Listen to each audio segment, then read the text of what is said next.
Shalom, selamat jumpa kembali dengan saya, Pastor Andreas Rusdin dalam Renungan Harian Katolik. Dan hari ini saya mengajak Anda untuk merenungkan bahwa sesuatu yang kecil itu dapat membawa dampak yang luar biasa. Apa yang Anda lakukan mungkin hal-hal yang sangat sederhana pun dapat membawa perubahan dalam diri sesama Anda. Istilah yang saya sukai adalah bahwa Anda itu dapat memberkati orang lain, bahkan dengan keterbatasan Anda sekalipun dalam hal-hal kecil yang dapat Anda lakukan. Contoh, ketika Anda tersenyum, nampaknya itu merupakan perbuatan kecil, tetapi senyuman Anda juga dapat menjadi pelipur lara, menjadi kekuatan bagi orang yang membutuhkan keramahan dari Anda.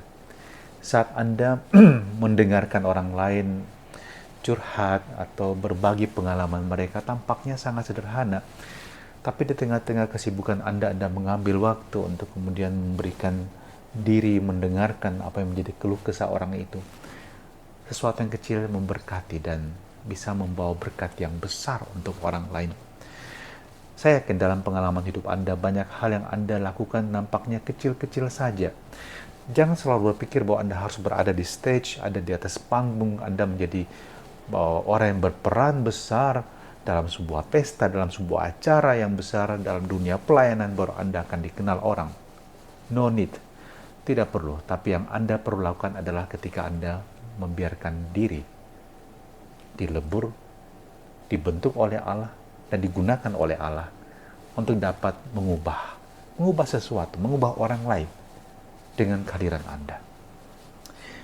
Saya berikan contoh sederhana bahwa saya telah memulai membuat renungan ini sejak masa pandemi yang lalu, kurang lebih sudah lebih dari 3 tahun, dan belakangan ini tentu semakin banyak kesibukan yang saya harus kerjakan, dan saya kadang-kadang berpikir apakah saya berhenti membuat renungan karena toh banyak juga renungan lain yang Anda dapat dengarkan.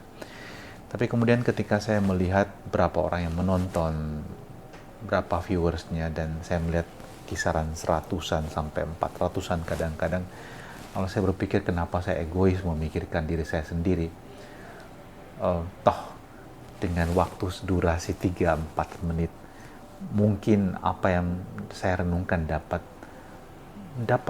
memberkati orang lain dalam segala keterbatasan saya. Kata-kata saya tidak indah dan ya semua serba terbatas. Tapi saya berharap bahwa ini dapat memberkati Anda, dapat berguna bagi hidup Anda. Dan karena itu meskipun di tengah-tengah kesibukan seperti malam hari ini, saya meluangkan waktu untuk membuat kembali renungan ini dengan berharap bahwa seperti biji sesawi yang begitu kecil namun kemudian bertumbuh sedemikian besar dan tidak seorang pun tahu bagaimana itu rahmat Allah yang bekerja. Demikian juga seperti wanita yang mengaduk adonan ragi yang begitu kecil tak kelihatan, kemudian dapat membuat adonan mengembang. Semoga demikian juga rahmat Allah bekerja di dalam dan melalui media yang sederhana ini. Dan saya berharap Anda juga dapat melakukan hal-hal kecil dan sederhana untuk orang-orang yang Anda kasihi, untuk lingkungan pelayanan Anda, lingkungan pekerjaan Anda. So jadilah ragi, jadilah biji sesawi yang dibentuk oleh Allah dan bertumbuh memberkati sesama. Dan terimalah berkat Allah yang Maha Kuasa untuk diri kita dan perjuangan kita sepanjang hari ini, dalam nama Bapa dan Putra dan Roh Kudus. Amin.